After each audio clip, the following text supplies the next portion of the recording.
Kid, you've had this mad fixation about climbing a mountain. I just don't understand you. You don't have to understand me, Roger. All I ask is that you accompany me on one climb. For the last time, Mabel, I won't do it, especially at a time like this. That's just what I thought you'd say. Then why even bother to ask me? Because for one idiotic moment I thought that you, my brother, might grant me one small wish. Oh, but don't let it bother you. I'm sure I can find someone else. A guide? You'll have to tell him all about yourself. After all, that would only be fair on the guide, and I don't think that when he knows the true circumstances, any guide will take on the job. It's for that reason I'm not going to ask a guide. At least, not the ordinary run of guides. Don't tell me you're going to the Boy Scouts. There's a firm in the West End that specializes in unusual jobs. Assignments unlimited. They might be able to help me. It's worth a try anyway. I'm going up there this afternoon. Their offices are at 33 Half Moon Street.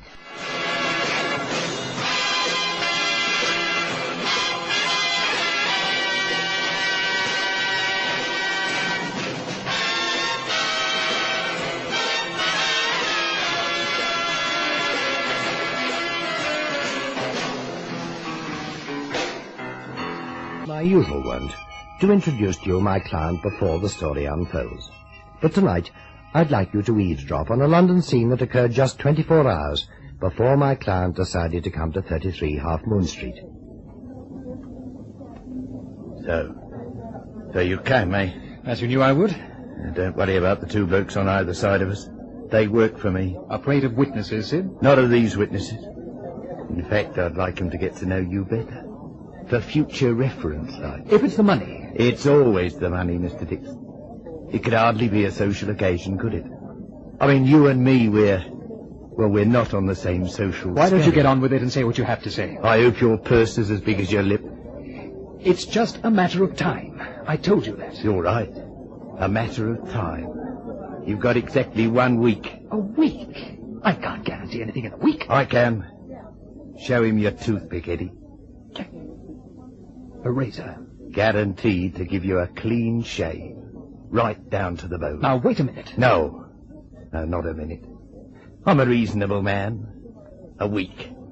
Either you produce £3,847 at this time next week, or you meet Eddie for the second time. You can't do this to me. Want a demonstration? Please, Sid. I don't know for sure if I'll have the money in a week's time. You should have thought of that before you played the GGs. Suppose you'd won. I'd have paid you, wouldn't I? And I wouldn't have asked for time, would I? I'll pay you interest. Mr. Dixon, I'm interested only in the lolly, in cash. I'll see you here same time next week.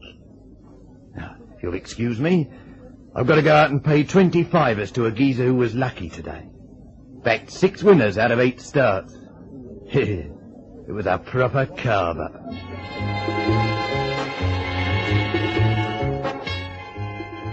Fate has a crooked finger, but it points with inexorable directness at destiny. In a ragged shack, leaning bleak and lonely among the barren foothills of Mount Snowdon, a heavily built man sat down to his meagre supper. His face bore the lines of strain, the strain of frustration tainted with pent-up anger. A faded leather jerkin hung limply on his shoulders, and his faded denim trousers rolled down over his high-top boots as though to hide their tattered shame from the world. He said nothing as he idly stirred the learned dumpling and the thin soup. It was his wife who broke the silence, a thin, mousy woman with a red nose, her bony body enshrouded in the voluminous folds of a corn-sack apron.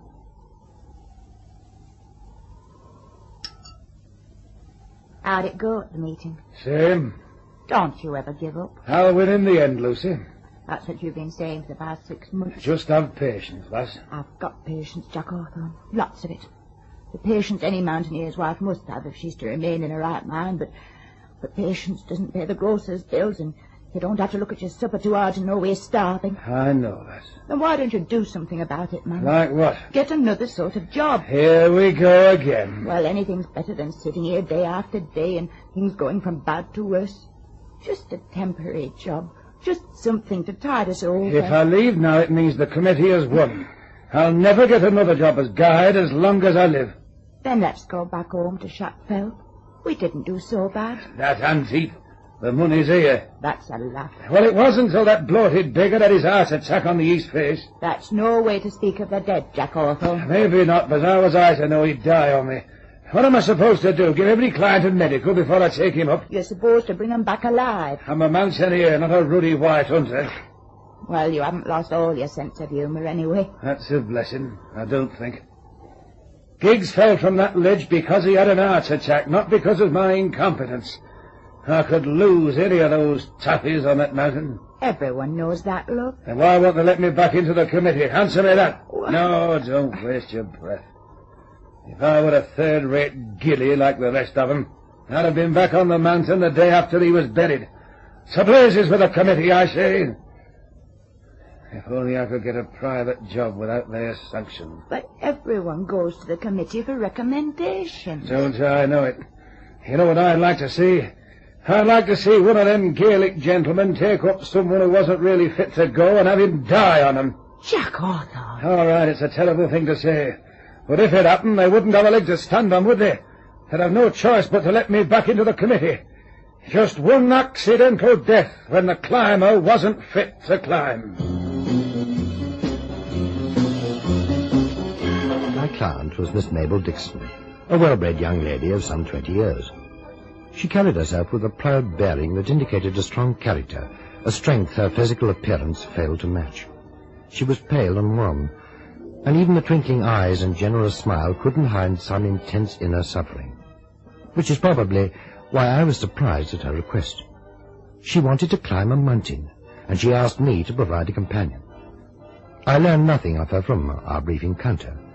It was to Cannon that she filled in the details on their journey west in the train compartment.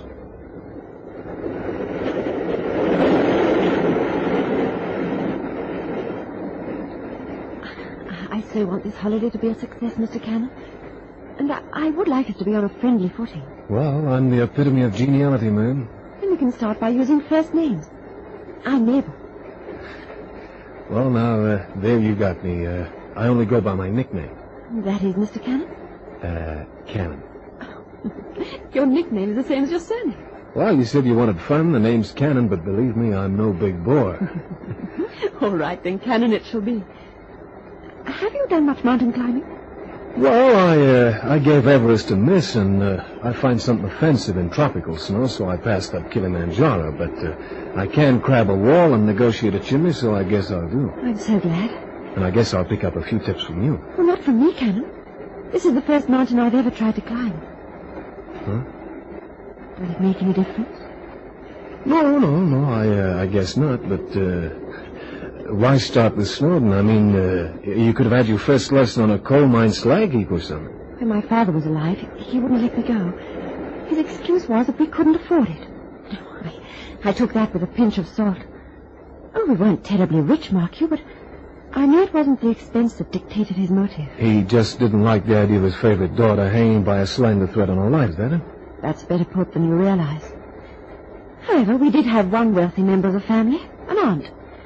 The same name as myself, Mabel. She was a crotchety old thing, but underneath the temple was a heart of gold. She left me a tidy sum in cash, and I can do what I like with it. Poor Roger was furious. Who's Roger? My brother. Aunt Mabel just never took to him somehow. But then she never was on the best of terms with anyone. In her will, she said I could do anything with the money except loan any to Roger. And that's a bad thing? Oh, you don't know Roger. He's always in some financial jam or another. I suppose that's why Aunt Mabel made the condition. Of course, Roger's my beneficiary. Everything goes to him when I die. Well, his chances are about as good as the Irish sweepstake. But tell me, why didn't he come on this trip with you? Self-sacrifice is not Roger's strong point. Oh, but I'd much rather be with you anyway. You don't think I'm balmy, wanting to climb snow? Oh, or do you? No. I mean, different people get kicks out of different things. I once knew a guy who was a pothole addict, and crawling around underground caves. Now, I'd say the urge to climb mountains is a much more normal quirk. Don't ask me why. Well, maybe on a mountaintop you're nearer to heaven. Yes. You would be nearer to heaven, wouldn't you? You talked about my hanging by a slender thread on my lifeline. Yeah, a mountaineering term. And a medical one for me. What do you mean? I've never been really strong. And for what's wrong with me, there's no known cure. Oh, the last thing I want is to appear dramatic. I'm quite reconciled to the fact. But, Mabel, I mean, if your health isn't all that good, why in Pete's name do you want to climb to the top of Snowdon? Why does your friend want to go potholing? All my life, I've looked at the mountain peaks cooling themselves in cloud. I've wondered, how I've wondered what it would be like to stand up there, just for a moment, to breathe in the cold air, to feel the mist at my feet, the hard rock under my hand, and the green world below stretching away for mile after mile. Can you understand? Yeah, I guess I do. Then you'll take me up, Cannon? Sure. I'll get you up to the top of that mountain if I have to carry you there. Oh, you mustn't do that. If I wanted to reach the top the easy way, I could take the mountain railway. I suppose you did know there was a railway running up the easy slope. A railroad on the easy slope? Now, that never entered my head. Mabel, I was born on the other side of the tracks, and that's where I aim to stay. I mean, anyway, what would you do with an ice pick in a Pullman coach? Oh, it's hardly that sort of railway. Well, for you and me, the trippers who go by loco are loco. Us, we'll let off steam on the sheerest rail we can find. Oh, there was one thing, though. We'll have to hire a guy. Must we? Yeah, I'm afraid so. Oh, but I mean, knowing about me, will they let us go? Well, what about you? I'm hiring the guide. You're just tagging along. Nobody need know a thing. And you and me, when we're right on top of that mountain, we'll be a king and a queen. We'll be monarchs of all we survey. We'll hold hands and breathe in that cold air, and just for a moment, we'll know what it's like in paradise.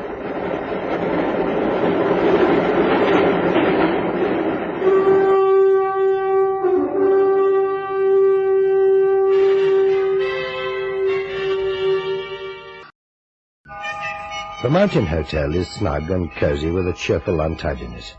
In summer, the great open fireplaces grin a broad grin of welcome, as though to entice the visitor back when the bitter snows of winter blanket the fells. But this afternoon was warm, and the hot sun shoveled in smells of new-cut hay through the lattice windows. Mabel Dixon sat quietly reading, awaiting the return of Cannon from the village. His return was much quicker than she'd anticipated. You're back early. Is something wrong? No guide. You mean they're all engaged? I mean, no guide will take on the job. Oh, but why? You mind if I pour myself a drink? Of course not. But Cannon, why? Give you one guess. Me? But you said you wouldn't tell them. They already knew. Cheers. But how could they have known? Who could have told them? Oh, I see. What do you see? You don't want to take a chance on me, so you told them.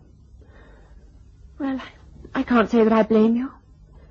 I suppose it was stupid of me to expect anything else, really. I did not tell them. And before you continue to upbraid me as a low-down heel and liar, let me inform you, Miss Dixon, that I intend taking you to the top of that rock pile alone by myself. Cannon, I'm sorry. Oh, please don't let's quarrel. It's just that... Well, how could they have known? Now, you said that you had a fair circle of friends. You even said they were mostly women. Now, I don't want to be disparaging about the fair sex, but, well, you know how women... They wouldn't. Well, and they might have meant the best. But nobody knew, I tell you. I didn't tell anyone. Well, the committee knew and refused a guide. And they didn't find out at a seance, and they didn't know about it by mental telepathy. Well, hello, sister. Roger! Quite a cozy nest you picked out, my fledgling. A welcome change from the London gin palaces I'm used to. Now, aren't you going to introduce us? Mr. Cannon, my brother Roger. How do you do? Right. You, I take it, are the man from Assignments Unlimited. Roger. Roger. And a wit to boot. Roger, how did you know I was here? You travelled by train, my sweet. You had an uncontrollable urge to climb a mountain. The booking office said you were headed towards Wales. Well, I'm no Sherlock Holmes, but I didn't need a Dr. Watson to tell me your destination was Mount Snowdon. Why did you come? I couldn't sleep thinking about all those mountain guides and you panting along an ice cap. You told them? The committee? Yes. Yes, I told them. You beast! Now, steady on, old girl. What I did was for the best. You deliberately made it impossible for me to climb the mountain. Wrong. I've made it possible for you to climb the mountain without any embarrassment to the mountaineering committee. I will be your guide. Me in person. All my gear is stacked in one of the hotel rooms, and we can take off for the summit at any time you choose, weather permitting. When I asked you to come with me in London, you refused. Why the sudden change of heart? Remorse. I didn't really take you seriously at first, but when I rang Assignments Unlimited and they said you'd hired one of their operators, well, I thought I'd follow you. May I ask a question? Certainly. Are you a mountaineer? In an amateurish way, yes. Mm-hmm. Then what makes you think we don't need a guide? We? Yeah, well, I'm coming too. That won't be necessary, Mr. Cannon. No, I only don't go if the lady says no. Really? Then what does the lady say? Mr. Cannon comes. A nice, cozy threesome it is, then. Wrong again. A foursome. You forgot the guide. There'll be no guide. The committee wouldn't touch us with a bargeful. No guide, no climb. It's hardly your decision, old boy. Well, I'll find a guide. You want to bet? Why not? From what your sister says, you always lose anyway. In her little expose of our family life, did she include the reason for my concern over her safety? She told me about her sickness. That's the same thing. Is it? Well, you know, safety is a loose term. I mean, a funeral pyre is lit by a safety match. Like I said, I'll find the guide. And I wouldn't bet on it, friend, because I was blessed with extraordinary powers of persuasion. Lucy! Lucy, where are you? Out the back. What's happening? What's all the shouting about? Jack, you're smiling. I haven't seen you smile in 6 months. I've got a client. You haven't? I have, and a rich one, too. Yank. A yank? Oh, that's rich enough. You're not pulling my leg. Of course not, lass. A party of 3, English couple, and the Yankees paying. Oh, Jack, I never thought to see it happen. I didn't say out to you, but I never thought to see it happen. Well, it has happened, lass, and I've got £5 in advance. Oh, yeah. Here. I'd forgotten what they look like. You'll be seeing plenty of them from now on. What are you doing, lass? I had it away in case of sickness, like. Reckon it'll do for a celebration now, huh? You're a one, you are. Oh, I knew that committee would see reason in the end. They had to. It's got nothing to do with the committee as this job. Nothing to do with the committee? Then how did he find you? One of the party, the girl, has something wrong with her. Something wrong? Aye. Weak heart, for all I know. Anyway, they wouldn't recommend a guide, so the Yank come to me. He must have had word somewhere that I'm not a member of the committee. Oh, you mustn't do it, Jack. What if she were to die up there? No sense in looking on the black side, is there? If she's going, she's going. They must know what they're doing. It's all legal and above board. The committee must know, Jack. They wouldn't refuse her for nothing. And if I were a member of the committee, I'd have to abide by their ruling, wouldn't I? If they hadn't kept me out of the committee, there wouldn't be any trip to the mountain, would there? So if she dies, I can't be held to blame, can I? And if 20 people a week arrive with weak hearts, the committee can't stop them climbing, can they? No, not as long as I'm a freelance and willing to take them. Let's drink to that lass, shall we?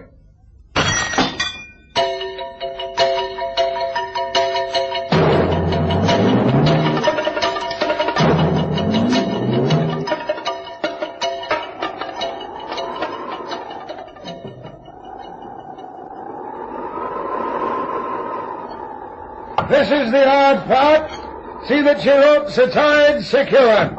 All right, miss? Yes? Mr. Cannon? Okay. You, Mr. Dixon? Fine. Now, we move out across the face. This is where you find out how a fly feels. Whatever you do, don't look down. All right, the order is me first, then you, Mr. Cannon, then the lady, and Mr. Dixon brings up the rear. I'll tug as well as shout for the next one to follow. Here I go.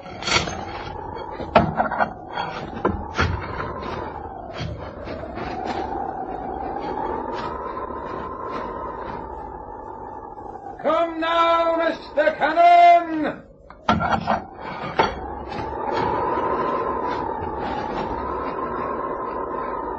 Miss Dixon, your turn! The rope snapped! It's the rope! Hold on! I'm coming back!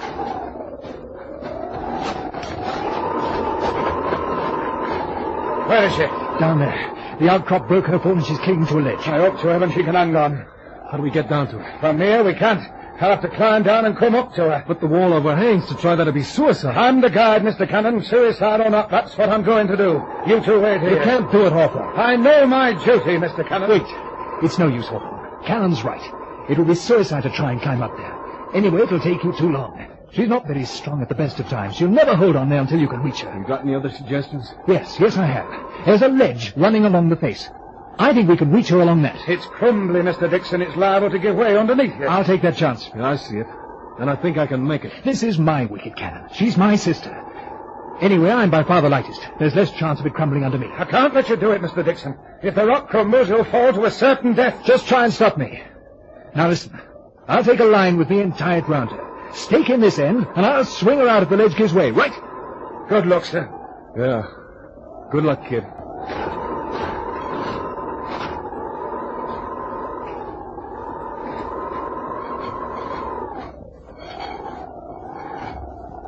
I got her. We're coming back. Well, what do we do now, Hawthorne? Just pray, I reckon, sir.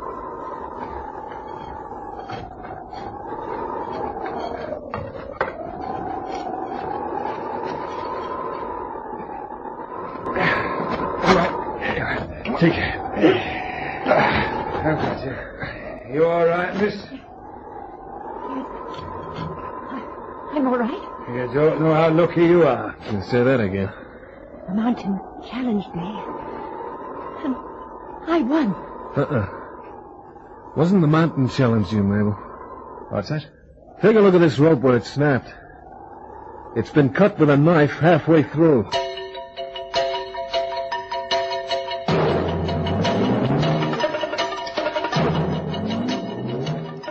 In his customary laconic tones, Cannon told me the whole story back in the office at 33 Half Moon Street.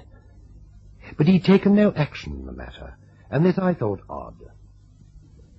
But Cannon, if that rope had been cut halfway through, then someone tried to murder the girl. Who, Chief? Well, from what you've told me, both Hawthorne the guide and Roger the brother had ample motive. Look, they were both ready immediately to risk their own lives to save her. Roger, as a matter of fact, did risk his life. Now, that was a gallant act on his part. And, Chief, you don't organize a murder and then risk your neck to save the victim. Anyway, if the murder of any particular person was intended, then it was intended for me. You? Well, who on earth would want to murder you? Nobody. But you see, I rang the changes on our equipment before we started. I figured Mabel Dixon would be safer with my rope and tackle. How wrong can you be?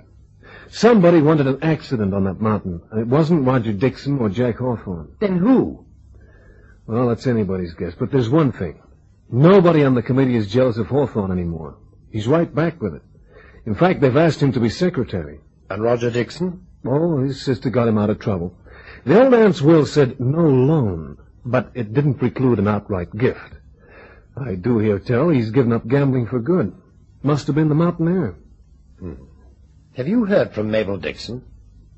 Yeah, well, as a matter of fact, we're going away for the weekend. Mountain climbing, and well, this time we know the way.